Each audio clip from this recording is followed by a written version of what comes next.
बिस्मिल्लाहिर्रहमानिर्रहीम। Electrical conduction and conductive polymers. Electrical conduction in ionic ceramics and in polymers. Structure है, उसकी एक picture है हमारे ज़हन में।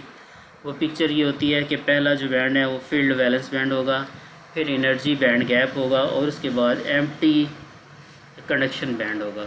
ये इंसुलेटर के लिए है और सेमीकंडक्टर के लिए।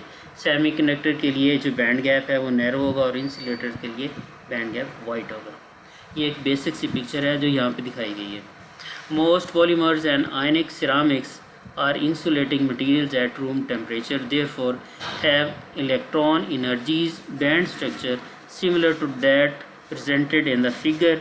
A filled valence band is separated from an empty conduction band by relatively large band gap, usually greater than 2 electron volt.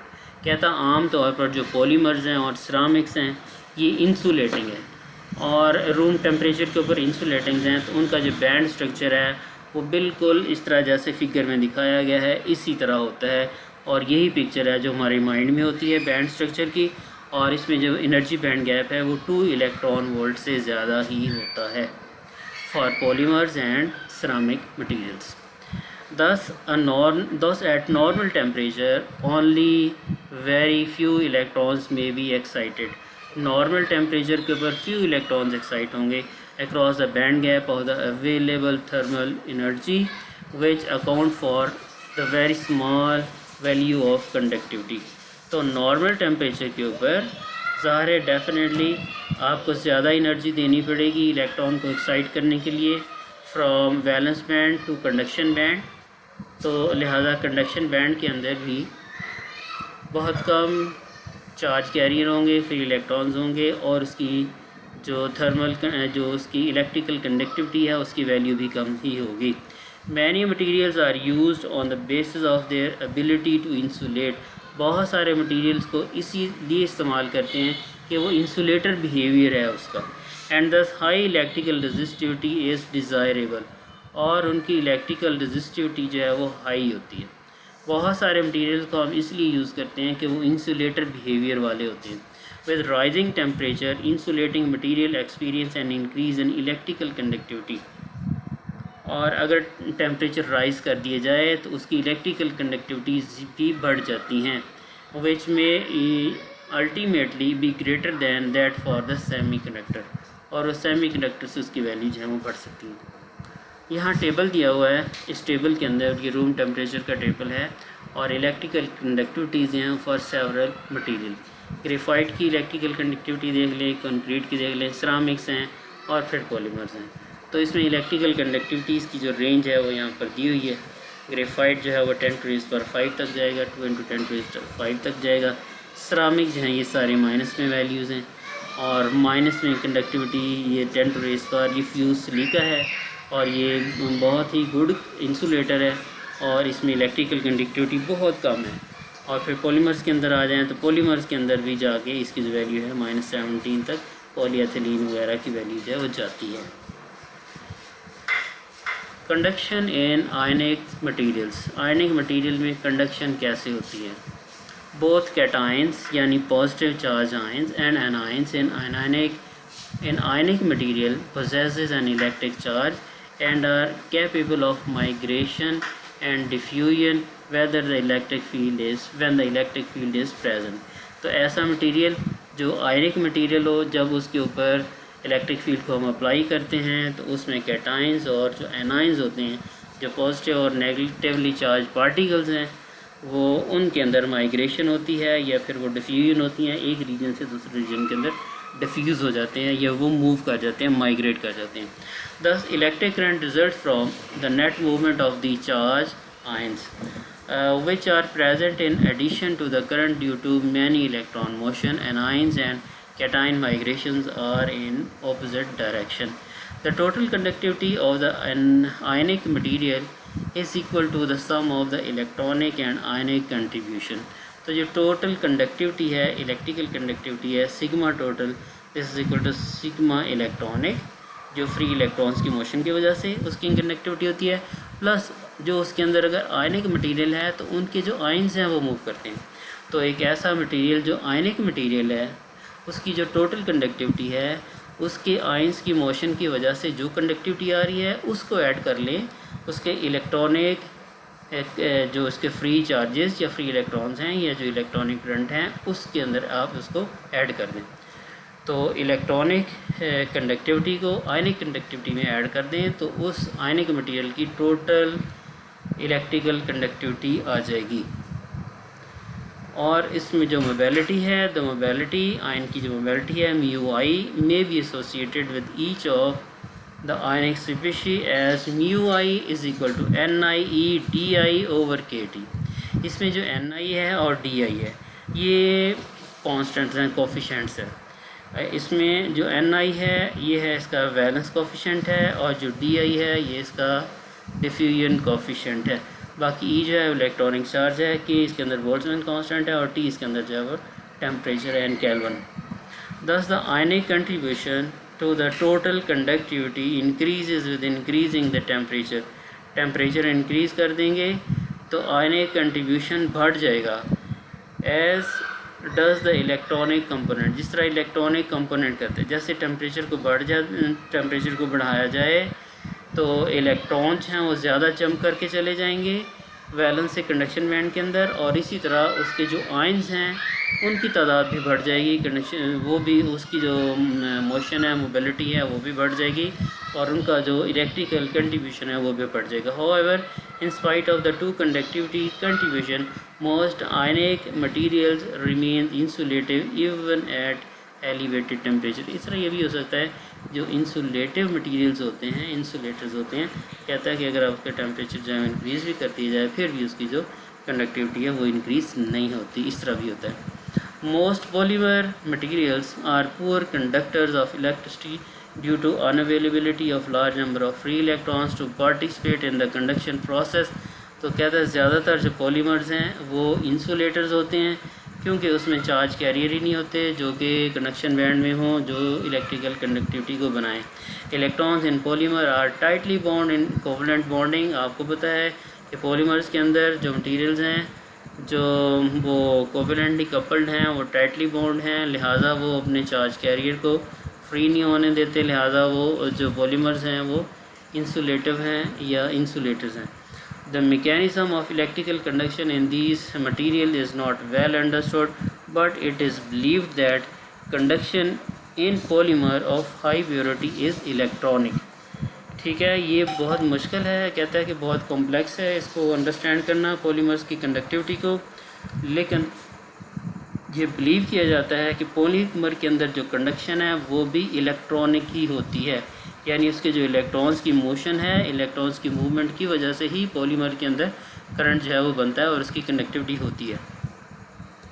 Conducting polymers, polymer materials have been synthesized that have electrical conductivities matched with those of metallic conductors.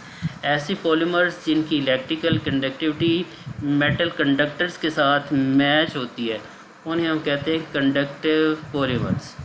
Conducting polymers ऐसे polymers हैं जिसकी electrical conductivity metallic conductors के साथ match करती है, यानी polymers की जो कंडक्टिविटी है और मेटल की जो कंडक्टिविटीज़ है वो मैचिंग होंगी, वो मिलते जुलते होंगे।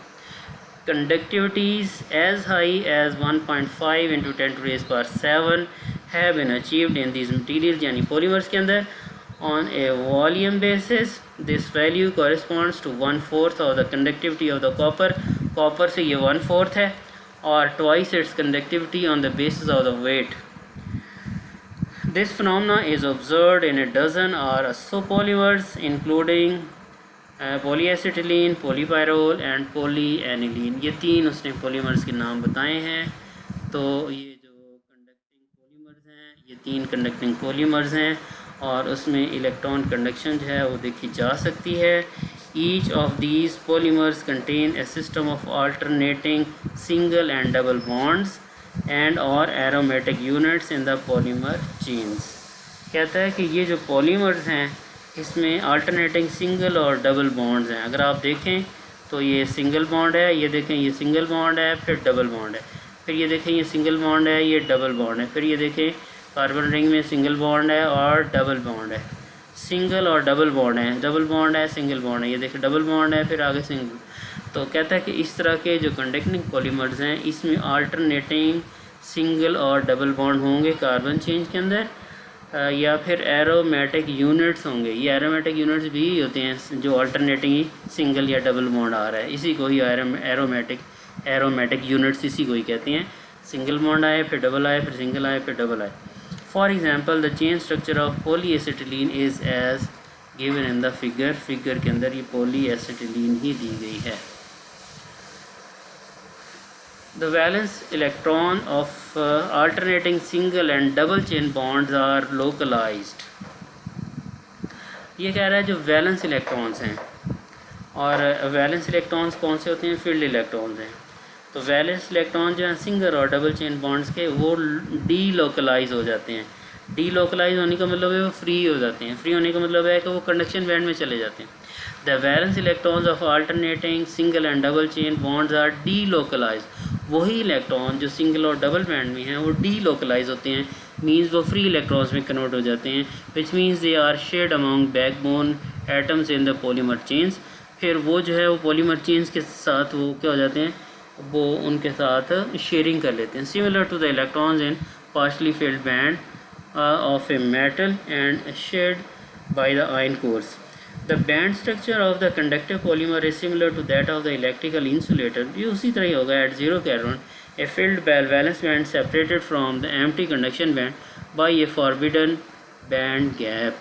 कहता है कि कंडक्टिव पॉलीमर का जो बैंड स्ट्रक्चर है वो इसी तरह का होगा जैसे सेमीकंडक्टर या इंसुलेटर का है, और जैसे कि फिगर में दिखाया गया है। ये देखें सी फिगर के अंदर दिखाया गया।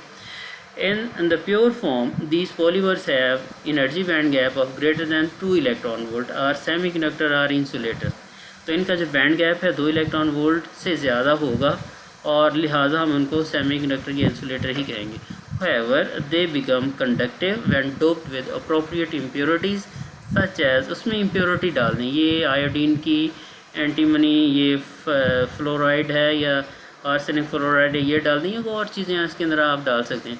तो वो डाल के आप इनको क्या बना सकते हैं, कंडक्टिव भी बना सकते हैं। तो वो पॉलीमर्स जो इंसुलेटर्स होते हैं आप उनको डोपिंग करके आप उनको कंडक्टिंग पॉलीमर्स भी बना सकते हैं। As with the semiconductors, conducting polymers में भी आइदर एन टाइप और पी टाइप। कंडक्टिंग पॉलीमर्स भी एन टाइप और पी टाइप वाले होते हैं, depending on the dopant type पे डिपेंड करेगा। However, unlike semiconductor, the doping atoms or molecules do not substitute or replace any of the polymer chains। लेकिन अब ये डोपिंग जो है वो कहता है पॉलीमर चेन्स को रिप्लेस नहीं करती। इसके अंदर ये फ़र्क है। The mechanism by which the large number of free electrons and holes are generated in these conducting polymers is complex and not well understood। कहता अभी तक इसका जो मैकेनिज़्म है उसको वेल अंडरस्टूड नहीं किया गया और ये काफ़ी कम्प्लेक्स है। In very simple terms it appears that the dopant atoms, यानी जो आपने फिलर उसके अंदर डाला है, lead to the formation of new energy band that overlap the valence and conduction band of the intrinsic polymer. कहता है एक पॉलीमर है उसके अंदर आप फिलर डालते हैं, फिलर डालने से क्या होता है कि नए एनर्जी बैंड गैप बनाता है, और नए एनर्जी बैंड गैप के अंदर कहता है कि ओवरलैपिंग होती है कंडक्शन और वैलेंस बैंड के दरमियान, giving rise to a partially filled band and the production at the room temperature at high concentration of the free electrons and holes. अब देखिए उसने सिंपल सी बात की है। कहता है कि सिंपली आप इसको यूँ समझ सकते हैं कि एक पॉलीमर है उसके अंदर आप डोपेंट डालते हैं। डोपेंट डालने से क्या होता है कि वो एक नए एनर्जी बैंड्स बनाता है, और जिसमें नए एनर्जी बैंड के अंदर वैलेंस और कंडक्शन बैंड जो है ओवरलैपिंग होते हैं, और यहाँ पर बहुत सारे फ्री इलेक्ट्रॉन्स या चार्ज कैरियर आपको मिल जाते हैं फॉर कंसनट्रेशन या for conduction. Orienting the polymer chains either mechanically or magnetically during the synthesis results in highly anisotropic material having the maximum conductivity along the direction of orientation। कहता है जब आप इसको बनाते हैं तो इसके अंदर एनाइसोट्रोपिक इफ़ेक्ट जो हैं वो प्रोड्यूस हो जाते हैं सेंसेस के दरमियान, जिसमें हाई एनाइसोट्रोपी इसके अंदर इंट्रोड्यूस हो जाती है, और उसकी जो कंडक्टिविटी है किसी ख़ास डायरेक्शन के अंदर वो बढ़ जाती है और किसी ख़ास डायरेक्शन के अंदर कम हो जाती है, यानी एनाइसोट्रोपिक इफेक्ट इसमें क्रिएट होते हैं during synthesis. These conducting polymers have low densities and are flexible।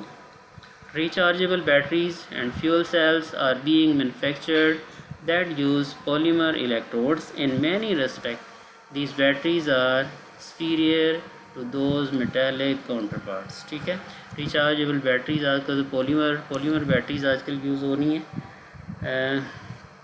और ये इससे superior है, मेटालिक काउंटरपार्ट से ही काफ़ी ज़्यादा superior है.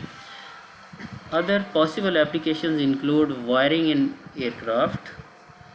ये कनेक्टिंग पॉलीमर जो हैं वो एयरक्राफ्ट में वायरिंग के लिए, एरोस्पेस कंपोनेंट्स बनाए जा सकते हैं, anti static coating for clothing, electromagnetic screening materials बनाए जा सकते हैं, इलेक्ट्रॉनिक डिवाइसेस, ट्रांजिस्टर डायोड्स वगैरह से बनाई जा सकती हैं कनेक्टिंग पॉलीमर से. Several conductive polymers display the phenomena of electroluminescence. Electroluminescence का फिनोमेना भी ये ऑब्ज़र्व करते हैं. That is light emission stimulated by electric current. जब इलेक्ट्रिक करंट इसमें से पास होता है ऐसे कंडक्टिव पॉलीमर्स के अंदर तो वहाँ से लाइट एमिट होती है. Electroluminescence polymers are being used in application such as solar panels and flat panel displays. तो इसके अंदर ये यूज़ हो रहे हैं.